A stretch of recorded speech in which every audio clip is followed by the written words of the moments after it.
Is that right? Great, great. Hey guys, first of all, let's give it a round of applause for our sponsors, right? They gave us a great conference.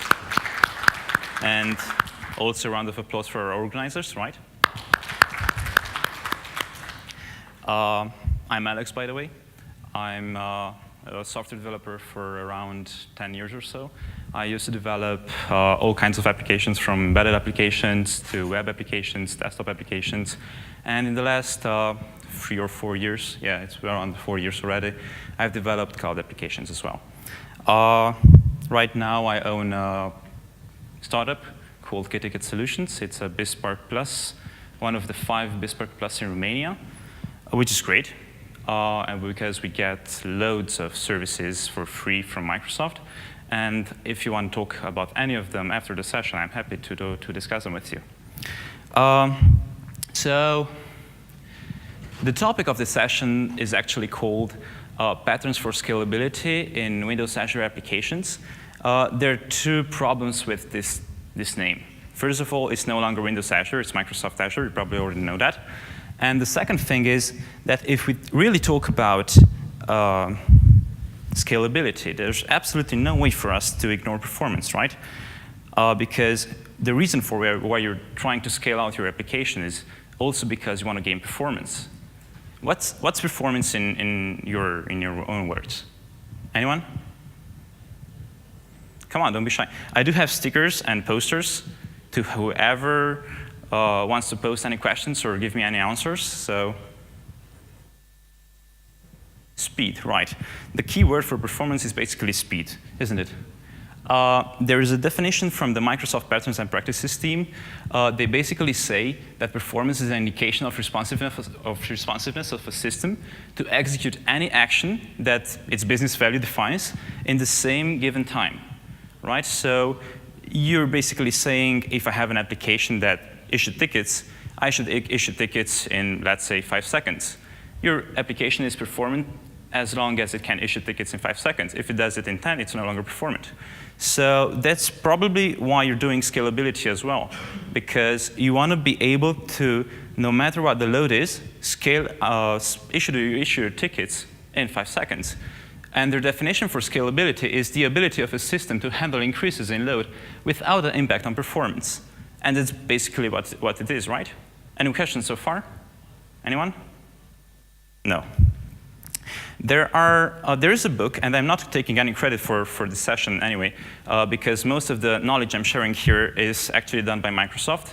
There's a team on Microsoft called Patterns and Practices.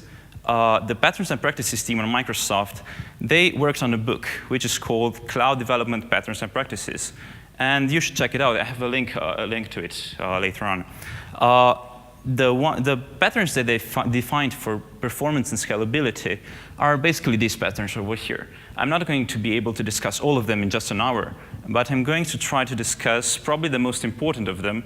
And if there's anything that's yet unclear to you, please do raise your hand, and I'm happy to answer any of your questions. We are also going to have a Q&A session at the end of the talk. And I'm also happy to discuss with you after the session whatever you want to talk about, whether it's patterns, whether it's Azure applications or anything, all right? Cool. So the first pattern I want to discuss with you is the so-called queue-based load leveling. The idea is like this. In almost any production cloud application, you do have some sort of external services that you're calling. And the problem about external services is that you cannot scale them out. So you might scale your own application because you get a high load or a burst of activity or anything, but you cannot scale your services. So if you're trying to, for example, send an email because your user forgot his password and he wants to reset his password, you basically have to send an email, right? The problem here is that if you're using an MSTP server to send out an email, you will gain lots of performance impact just because you're using an external server.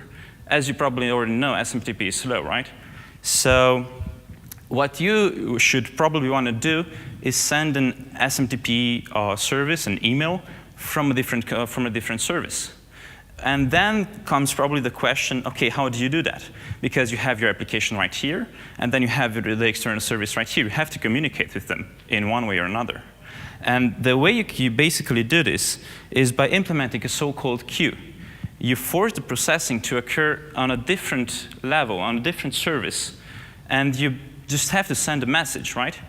And the way you can do this in a cloud application is by using a queue. You can either use Windows Azure storage queues, if you're familiar with those, or you can use Windows Azure Service Bus queues, no, Microsoft Azure Service Bus queues, if I got a penny for every mistake I do like that. Basically, what load leveling is just balancing, it's just about balancing your services. I have a picture right here.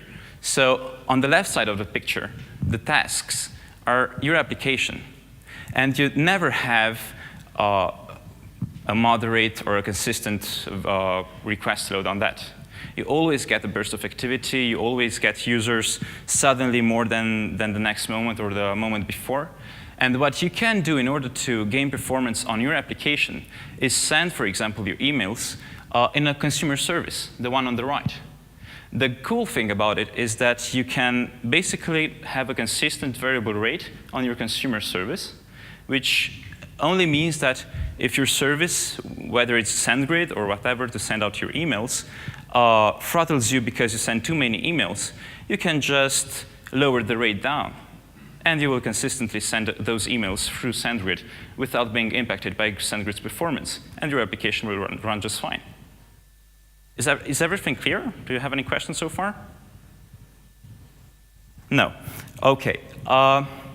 There is one bottleneck to this scenario, though. Let's say, for example, that people suddenly found out that there is a bug called Heartbleed, right? And they're advised by the newspaper, magazines, and everything to reset their passwords on your website because you're affected by Heartbleed. OK, there's a problem to this situation. Because if your user count, let's say you have 15,000 users, are going to reset their passwords, you're going to end up with 50,000 emails in your queue, right? Or with at least 50,000 messages so that a consumer service can send those emails. And that's going to be a problem because your consumer cannot scale out, cannot send those messages that quickly. So your users are probably going to make a request to reset the password, and they're only going to receive the password reset email in an hour or two or maybe 5. Only God knows. So there's a different pattern to solve this kind of issues. And the second pattern I'm going to talk to you about is the so-called competing consumer service. What it actually is about, it's the same thing. I'm going to skip through some of the slides. There's so much to talk about, but if you have any questions, please do post your questions. So basically, the competing consumer pattern is all about scaling up your consumers. You can do that.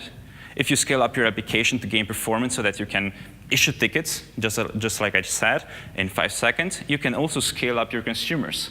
And the cool thing about it is that rather than scaling up based on hardware measurements, such as CPU or memory utilization, you can scale up on the number of messages you have inside the queue. And that's great, because you can have one consumer service as long as you have, let's say, 100 messages or something like that in the queue. But at the moment you get 1,000 or 10,000 messages or whatever, you're just going to scale up the consumers only, right? That's great. But then again, there's some things to consider here. First of all, it's a queue, so you normally get ordering. Well, not really, because in, let's say, Windows Azure storage queues, you don't get ordering. That's pretty messed up, but the order you're queuing your messages inside a queue is not necessarily the order you're going to dequeue the messages. If you're using Windows Azure Service Bus, you don't get a problem. But anyway, you do have to consider ordering, right? Then again, there is a situation of poisoned messages. Does anyone know what a poisoned message might be? It's sort of an attack. If you consider the fact that you're sending the messages yourself and you're generating them, then it's no longer an attack. But if you have any user input inside that message, it might be an attack. And the attack actually works like this. You're trying to serialize some data. You put it inside a queue. and your consumer dequeues that data. Now, what happens if your consumer cannot deserialize the queue for whatever reason? If you have an unhallowed exception over there, your consumer is going to fail. And because it fails, your poisoned message is going to be automatically queued back in the queue, which means that another consumer is going to dequeue that message. And once again, the second consumer is going to fail. And because you have one poisoned message inside your queue, whether it has 100 or 10,000 or whatever other messages inside it, you're going to basically queue, oops, that should not have happened. You're going to basically have all your consumers fail, which is horrible. So do consider trying to handle all the kinds of exceptions that might appear in your application, right? Then you also have result handling. What do you think result handling is all about? And I did promise stickers and posters, so here you go. So result handling, there are scenarios where you want to know from the application side, from the task side, that your message has or has not been indeed processed. Well, there is another pattern. I'm not going to discuss it right now, but I'm happy to do it with you later. Or if you want to, we can also discuss it. It's called the asynchronous messaging pattern. What basically happens is that this queue is only for one order, one way. So from the left side, from the application to the right side to the consumers. You can also get an additional queue, which is basically is not a queue, but rather a topic. Windows Azure Service Bus Topics. Is anyone familiar with that? No. A Windows Azure Service Bus topic actually works in a publisher-subscriber way.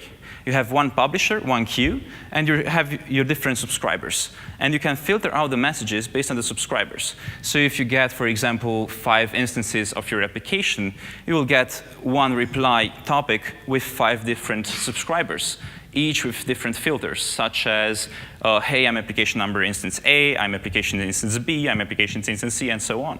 So whenever a message gets processed, you can, from your consumer service, post the message to a single topic with some sort of property, which will be used for filtering the application instance you're going to send your message to, and your application will know that the message has indeed been processed. And that's all done asynchronously, and that's great, right? I think, right? But there is one issue, though, with using a queue for asynchronous processing, messaging, and stuff like that. And let's get back to the email sending example. If you think about an application which both sends emails and push notifications, you probably want to send your push notifications first and emails later, right? Because what point would it be to send a push notification of, hey, your friend just liked this picture of you on Facebook? Like, hell yeah, that was like yesterday, right?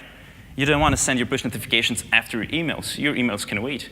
So there comes a situation where your queue, even though you're scaling up your consumers like crazy, your queue might still have thousands or 10,000s of messages inside it. So what you would probably do then, in order to queue a message that gets in front of all the other messages, is use different queues for prioritizing your messages. And that's what the priority queue pattern is all about. Asynchronous processing using multiple queues. Right, there we go. Now, there are 2 approaches to this. You can inside the application, there are more instances. Don't consider it just a single application, right? You basically get, from the moment you design your application, you will have to define what your message priority is. On one application, you might have high priority and low priority messages, and the push messages go to the high priority queue, the email messages go to the low priority queue, and that's great. You might have 3 or 4 or whatever number of queues you need necessary.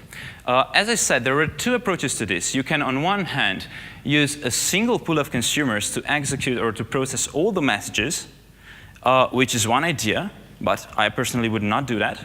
Or you can use different pool of consumers in order to process your each and every single queue you have. So whenever you have more messages inside your high priority queue, you can scale up only the consumers that handle the high priority messages.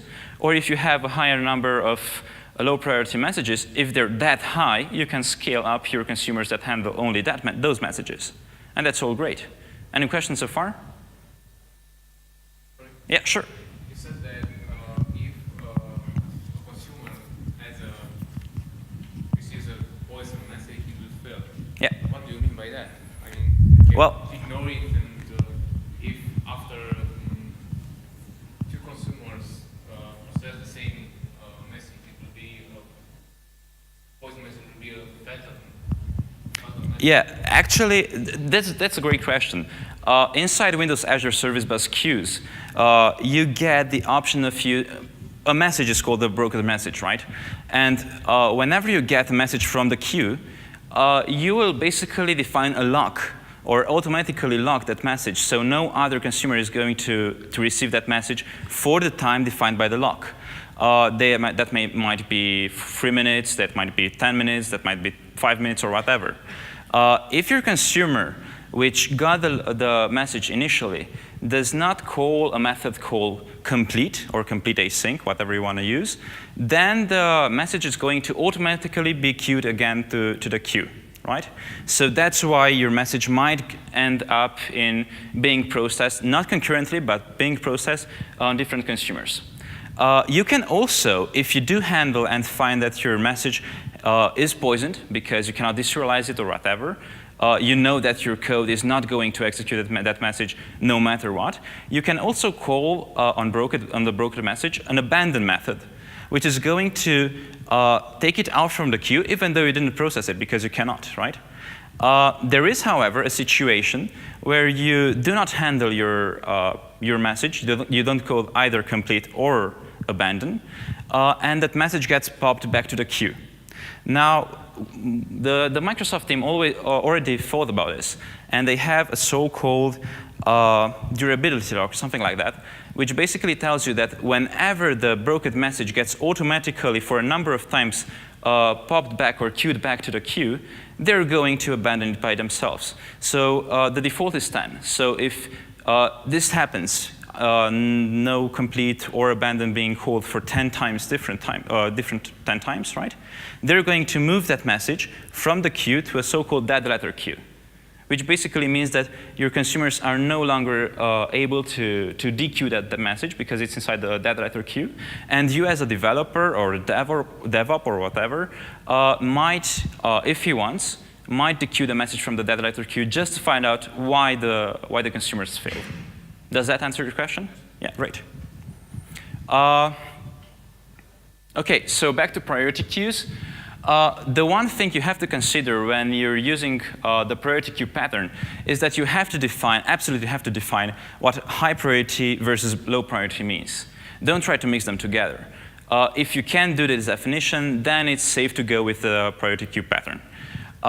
Then again, if you're using a single pool of consumers, which basically means that a consumer can take both a message from the high priority and the low priority queue at the same time, do try to take the high priority messages first, and whenever you're done, the low priority messages second.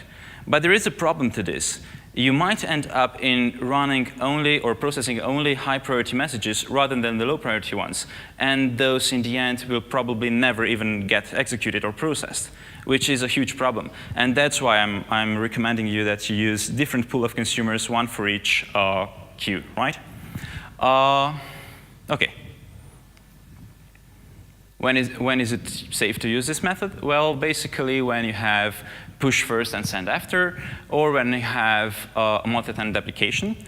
This is a great scenario, because if you do have multi-tenant applications, you might as well create one queue for each tenant inside your service, which basically means that if for whatever reason a tenant is noisy, meaning that they send up 10,000 messages, the other tenant is not going to be disrupted by this noisy tenant, right?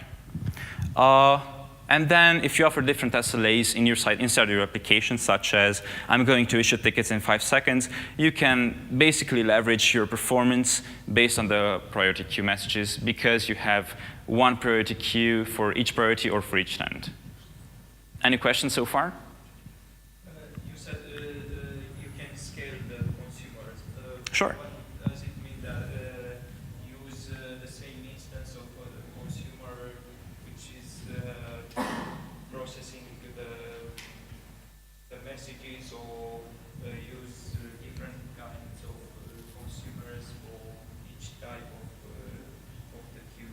Yeah, sure. That's a great question. So the question was, what actually does it mean to scale your consumers, right?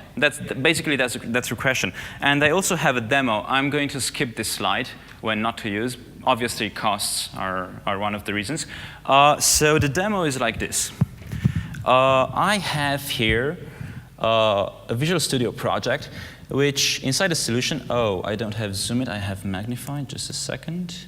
Magnifier, yeah, that's right. Inside a solution, can you see right? Yeah, great. Inside a solution, I have several worker roles, okay? I have one worker role for the high priority messages, I have a low worker role for the low priority messages, and I have a sender service. Does everybody know what the worker role is? Yeah? No? Anyone? Anyone? Yeah, great, cool. Some people. For those who still don't know it, inside the cloud service, you can either have web roles or worker roles. Web roles are basically IIS applications, ASP.NET applications most of the times, not necessarily, but most of the times. While worker roles are something like background tasks you might run independently from your web roles, right?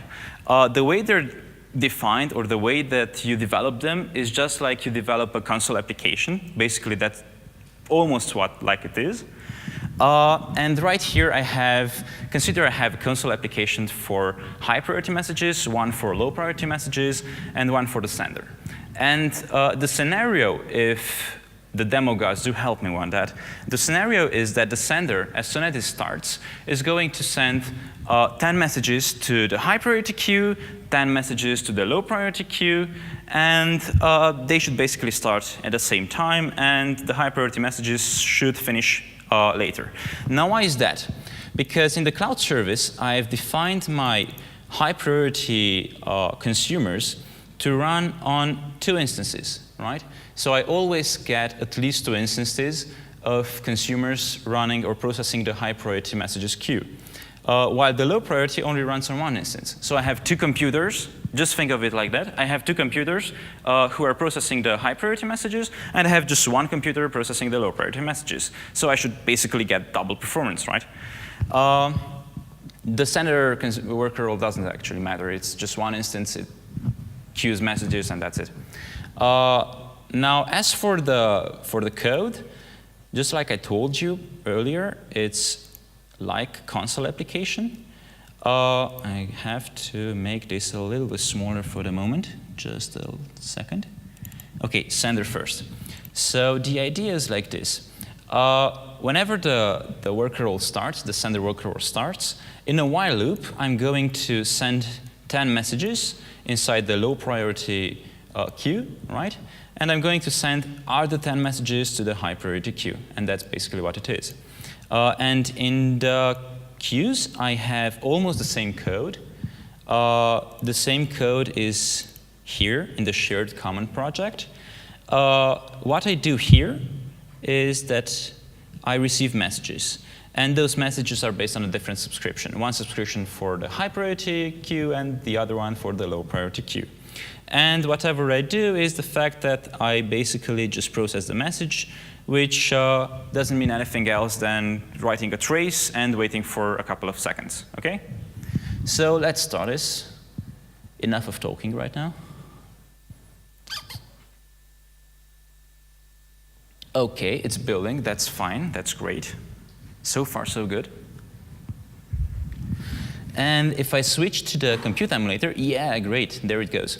I have the 3 worker roles, the priority queue sender, the priority queue low, and the priority queue high sender. Now, there's 1 instance in the sender, there's another one in the low, and there are 2 in high, just like I showed you on the properties tab, right? If I switch quickly to the sender, I can see here that it has sent me a batch of low priority messages, and it has also sent me a batch of high priority messages, OK? Now, looking at the consumers, the first consumer for the low priority messages has so far completed 2 messages, okay? They were both sent at the same time. Now, if I look at the high consumer, I basically get 2 instances, one processing 3 messages and the other one processing other 3 messages, so 6 in total, yeah? That basically means that I have double the performance on my high priority queue as well. Now, another thing that you might consider is that since these are high priority messages, such as send push notifications because your friend liked something, right? That's high priority. You can as well define that you can use different VM sizes in your consumers. So rather than just get 1.75 gigahertz in Azure of processor and 700-something megabytes of RAM, you can go for an A8 or A9 and get hundreds of RAM and stuff like that if you need it, okay? Any questions? Okay. If not, I'm quickly going to switch to the throttling pattern because this is probably one of the patterns I like most. Anyone does have any idea what the throttling pattern is all about? Anyone? Well, you actually might have been a victim at some point of the throttling pattern. If you've used cloud applications or if you've used video streaming so far at some point, you most likely have been the victim of throttling pattern. Now, what it is all about, if you think about cloud applications, the cool thing about it is that you can scale up and down, right? There is one thing to consider here. You have the ability of sort of think in advance when you have to scale based on your users' activity. For example, in the financial applications, most of the times at the end of the month, financial ladies are going to generate reports, and that's their kind of activity. Most of the Facebook users are logging in between 6 and 10 a.m. That's statistics. So you want to scale in advance at, let's say, 5 p.m. because you already know they're going to log in at some point. But there are scenarios where you get a burst of activity, which you obviously did not expect. Let's say that Mark Zuckerberg has tweeted you or something like that, and all of a sudden, hundreds of millions of users are trying to access your application. Well, the first thing that you probably want to do is auto-scale your application. Does everybody know what auto-scaling means? Yeah? Right. Now, that's a cool thing that you can define your auto-scaling policies based on memory resources utilization and CPU utilization and so on. But the thing that they usually forget to mention is that auto-scaling doesn't work like popping your fingers, right? It does take some time for your new instances to become available because it does take time for the App Fabric controller to provision them. It does take time for the load balancers to transition and to acknowledge the new VM instances and stuff like that. It usually takes a couple of minutes at least, if not 10 or 15 minutes. So you do have this sort of noisy gap where for 10 or 15 minutes, your application might not be available. And here's where the throttling pattern comes in. Let's take this example. Your application features 3 different kinds of features. You have feature A, feature B, and feature C. What the throttling pattern tells you, you should define some soft limits, which are based on your business value rather than hardware resources. Whenever you have reached that soft limit, such as in feature C has gone way over your soft limit, you could define some policies which basically tell you that you can degrade the performance of your application, you can throttle users, or you can completely disable some of the features inside your app so that you can still offer decent functionality inside your application.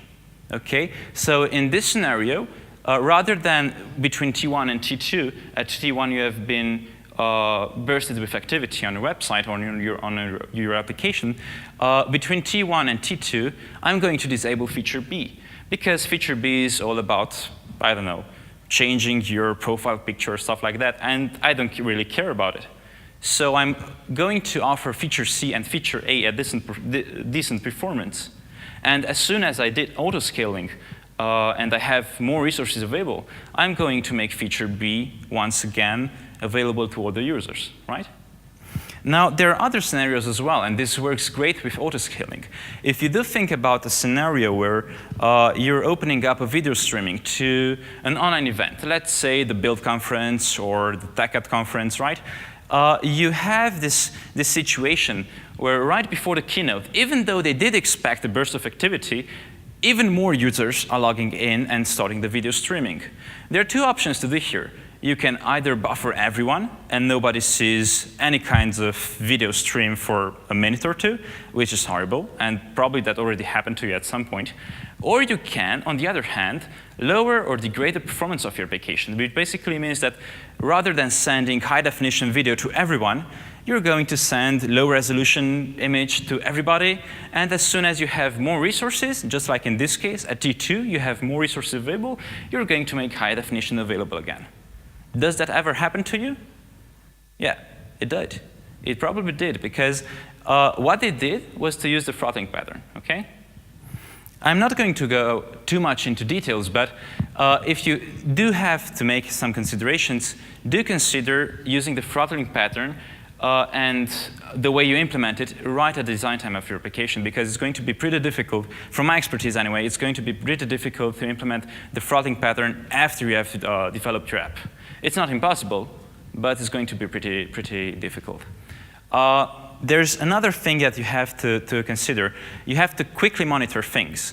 It doesn't make any sense if you know 2 or 3 minutes later that your resources are low on memory or on CPU or whatever, because it's already too late. You have to know, if not that instant, at least that second or in a couple of seconds that your resources are low, so that you can throttle at least a functionality or a user who is bursting or something like that inside your app.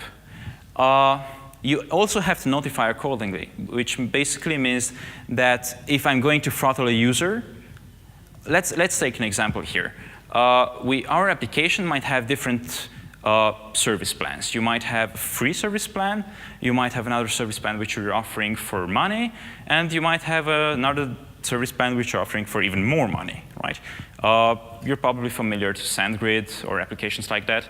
They have a free tier, they have a $70 tier, and they have whatever they negotiate tier, okay? If one of the users inside the free tier is going to send whatever number of messages within a minute, they're going to throttle you for a couple of minutes so that they can continuously send messages, and your messages are going to be sent afterwards. You don't even know that because it's completely transparent to you. You just popped up a command and you've sent an email. They've accepted it, and they're going to send it at some point, but you've been throttled. If you do throttle your users and you want to let them know about, don't send them some generic errors such as HTTP status 500 internal server or something like that. Do let them know that they have been throttled so that they can also implement on their side things such as retry policies if they're developers, right? Any questions so far? OK, let's move on. The throttling pattern is also very useful to use whenever you have SLAs inside your application. Do you know what SLAs are, right? OK. Whenever you want to prevent a single user monopolize all the resources you have inside your application, which basically means a noisy tenant, just like I've explained to you. And whenever you want to gracefully handle activity bursts, then the throttling pattern is the thing you should use, honestly. You can also obviously control cost by limiting the maximum resource usage, which means that if some user is sending way too many emails inside a minute because you didn't expect that bandwidth usage or whatever, you, using the throttling pattern, are going to throttle that user, and you can basically control costs because your provider might make you pay per day, per month, per whatever, okay? Cool. I'm going to skip this demo because, OK, here's a short picture on the throttling pattern. What actually happens here is that we have an application, a survey fill-in application, which we offer as a service, software as a service. And our customers whether it's in Dantum or Fabrica or Cantosum or something like that, they have the ability of filling in the surveys. And these companies are sending out all kinds of feedback requests for the Christmas party event they had. And at the Dantum, they're filling in 5 surveys per second. At Fabrica, because there are more employees, they're filling in 10 requests per second. That's all fine. But at Cantazo, because there are so many employees, they're filling in 150 surveys per second. So we're going to throttle them for a couple of minutes just to offer at Dantum and Fabrica the best performance they can get based on their pricing tier. If Cantazo did want to send 150 or even more surveys per second, they should get a higher service plan. They should pay more, basically. That's it, right? OK. I'm going to switch now to some of the patterns you can use whenever you want to store data. Now, there are some scenarios where you're using NoSQL. And in NoSQL, the way NoSQL is defined is you get entities, and each entity has properties. So if you store data inside an NoSQL table, you basically, whenever you try to get data, with some exceptions, you get all the data back. And sometimes you don't want to get all the properties, right? Well, in SQL, you could basically sort of solve this problem because you have multiple tables, you have primary and foreign keys, and that's all great. But in SQL, we have other constraints, such as size limitations, such as the number of seconds you can get your data from if you're doing a complex query, such with lots and lots of inner joins and stuff like that. And you either end up in having performance impact or high prices, because the bigger the storage size is in SQL, the more you pay. And here's where the materialized view pattern comes in. The idea of the materialized view pattern is to create some tables which work as buffers, which are nothing else than merging different tables in SQL or in NoSQL, or are maybe only a truncate of data from NoSQL. So if I were to put it in an image, it's something like this. You might, either in SQL or NoSQL, get some sort of data store, which has data stored in different tables or in whatever they are. And you want to get your data as soon as fast. But you don't need everything, right? You only need some of it. And what you could do is use the materialized view pattern, which only works as a buffer for your data, meaning that I will have, in one way or another, my data saved in exactly the format I'm going to query. So rather than doing select this, inner join with that table, and inner join with a different table, and inner join with a different table, and only get 3 values from all the tables I've joined, do a query, select this, everything from one table. And that's basically it. You obviously get way better performance than you could have done in any kind of queries. Now, in SQL, in some versions of SQL, you do get materialized view out of the box. But it's not something Microsoft related, so I'm not going to go too much into it. Yeah, sure. I have to be careful to update that. Yeah, absolutely. Indeed, that's right. As I told you, it's just like a buffer. So you do have to be careful about updating your data inside. If you use such as views in SQL, then you can do it on the fly. But then again, it would process your join in a way more optimized way. But it would. That's the idea, because it's a buffer and it's a different data store. You do have to have some sort of a job, a worker or something, that whenever you have an update to your database, you will at some point get the data, maybe from a queue, from service bus or whatever, and update your data inside the materialized view. Does that answer your question? Yeah, great. Any other questions? OK. When should you use this pattern? Wherever your queries are too complex, this would basically help in gaining way more performance. Whenever it is difficult, because you probably do know that sometimes it's almost impossible or near to impossible to query some data due to the architecture of the database administrator did inside their database or whatever, whenever you gain dramatically improved performance, you should obviously use it. Why not? Whenever the temporary views act as data table objects for your UI, meaning that your UI shows some stuff, but the things that you're trying to put in show more details, more complex stuff like that. Whenever your data store is not always available, and that's one of the scenarios you usually get when you use hybrid kind of approaches for your cloud applications. So if you have your database stored in Romania in some remote location where you don't always get a great connection, you should probably use some sort of materialized view in the cloud. So you won't be popping any bad requests to your users, right? And whenever you have security or privacy reasons, because just like in the image I've showed you, you can have only the data you're querying for in the materialized view. So that's it, OK? Now I'm quickly going to switch, due to timing reasons especially, I'm going to skip this demo, to the command and query responsibility segregation pattern. Is anyone familiar with this? Yeah, great, great. The idea is like this. You have a data store. What you usually do in CRUD applications, create, read, update, delete applications, is that you use the same data store to both update data and get data back. So if you think about it in a sort of life cycle of data way, I'm the database here. Data is being queried for, so I move here to the application. The application is changing the data and is moving it back to the data store. And that might work for CRUD applications where you have your own server, a local premises application, stuff like that. But in cloud applications, you usually get concurrent connections. People trying to do both queries, complex queries, and to update or insert data in the same time. And you might end up in having connection problems at some point, because your queries, they're complex, but they're optimized by, let's say, indexes, right? On the other hand, you do an insert and an update, and that might require an index rebuild or something like that, which basically means even more I/O on your hard drives. The approach you should use whenever you get in such an idea, this is the common scenario for CRUD applications.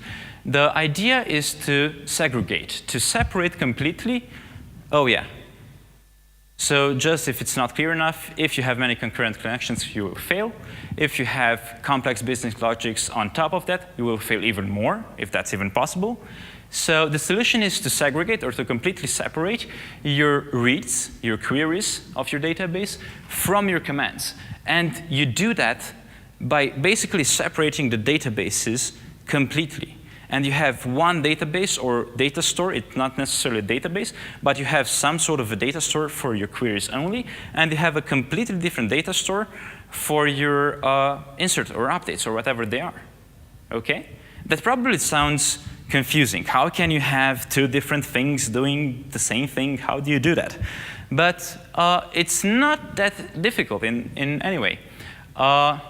This is what the CQRS pattern is all about. You put in data, you save the data inside the data store, and not in the same instant, not in the same moment, but in a couple of seconds, you could basically replicate all your data to the read data store. And that's what CQRS is all about. Any questions here? How do you keep them in sync? Yeah, that's a great question. How do you keep them in sync? It's just like I said earlier. Oh, you get two stickers.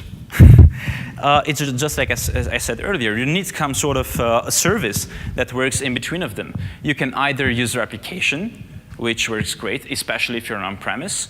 You can use SQL Sync if you're both on-premise and on cloud. Or you could use your own worker role to do some sort of integration services, just like SQL Server can do, right? Does that answer the question?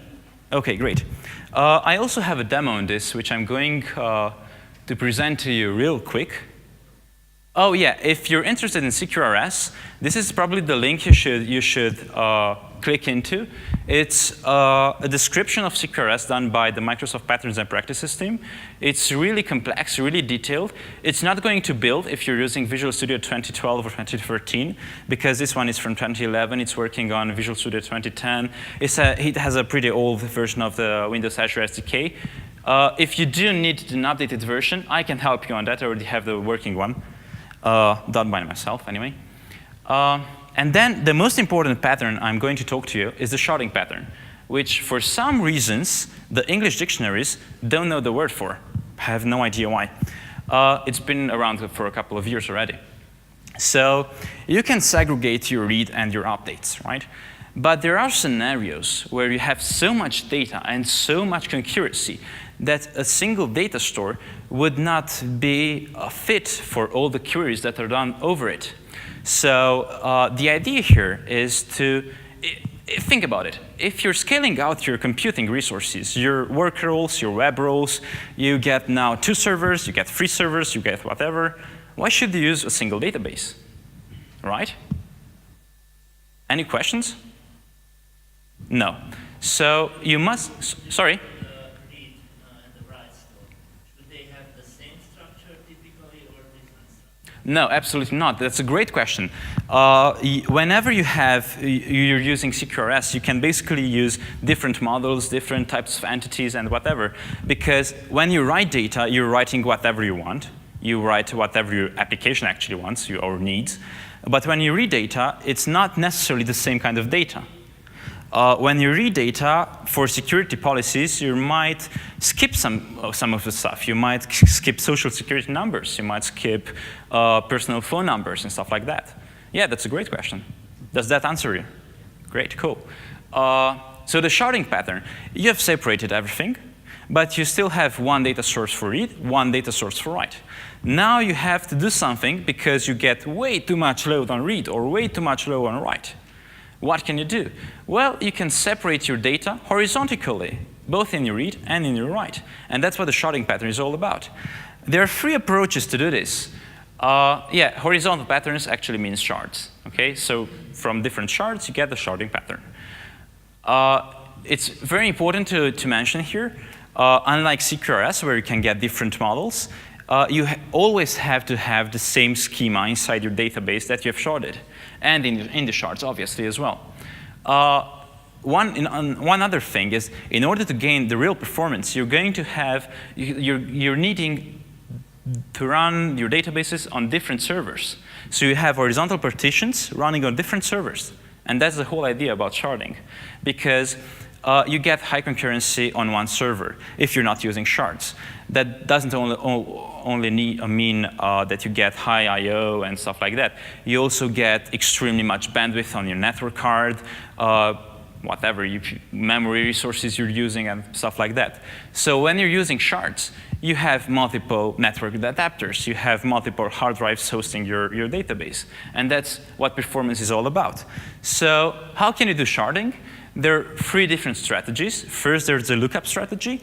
The idea about lookup strategy is that you basically use an ID to store the shards into. So for example, in a multi-tenant application, you would get ID number, a tenant with ID number 5 in shard corresponding for 5, tenant ID number 200 something in the shard corresponding for number of 2s, stuff like that. Which is great because you have separated and segregated horizontally your read queries, let's say. But you did not load balance them now, did you? Because maybe you have more users with ID number 2 something running on the same shard. So you didn't really solve the problem. What you could do is implement the range strategy. The idea here is about stuff you're putting in your database based on a range. For example, in a financial application, you might have sales or reports per month. Then it would be a great idea to have something like 12 shards or something like that, running each on their own server. One shard is for January reports, one shard is for February reports, for March reports, and so on and so forth. Now, you do solve the problem regarding IDs because you have multiple kinds of data in one shard. But there is another problem with this as well. Most of the times you're going to generate a report is going to be for the last month rather than 6 months earlier. So you're going to get even higher load on your one shard, and you're not solving your problem. And then there's the third and probably the best approach, the hash strategy. Now, the idea about hash strategy is implement some sort of hashing algorithm which will generate one number and substring or truncate or whatever the first keys of your shard to create your shards. And you'll get shard keys such as 55, which will correspond to shard B. You'll get shard key from tenant number 56, which corresponds to shard N. Any questions so far? Sure. Does this have disadvantages when you need to aggregate data? Sorry? It has disadvantages when you need to aggregate data from multiple. The one problem you actually have in regard to shards is the situation where you have to query data on several shards. So that's why you normally implement sharding, or you think about sharding at the design time. So if you have a reporting application, it might make sense to use the range strategy rather than the hash strategy, because it will be way more difficult for you to try to implement sharding on the data you're querying from different shards. You're basically just adding complexity and overhead if you're trying to query multiple databases at the same time and merge the data all together. Does that answer your question? Great. Any other questions? OK, so there are advantages and, let's say, considerations rather than disadvantages at each of these strategies. But based on your requirements of the application, you almost always find one strategy that fits best, OK? Now, if there aren't any questions, that's basically it. If you do have any questions, I do insist on it. If not, there are some demos I can run, but unfortunately, I'm out of time, so I'm happy to show them after the session. I'm also happy to answer any other questions you might have. There are still some stickers left, posters as well. OK, if not, that's basically it. Thanks, guys.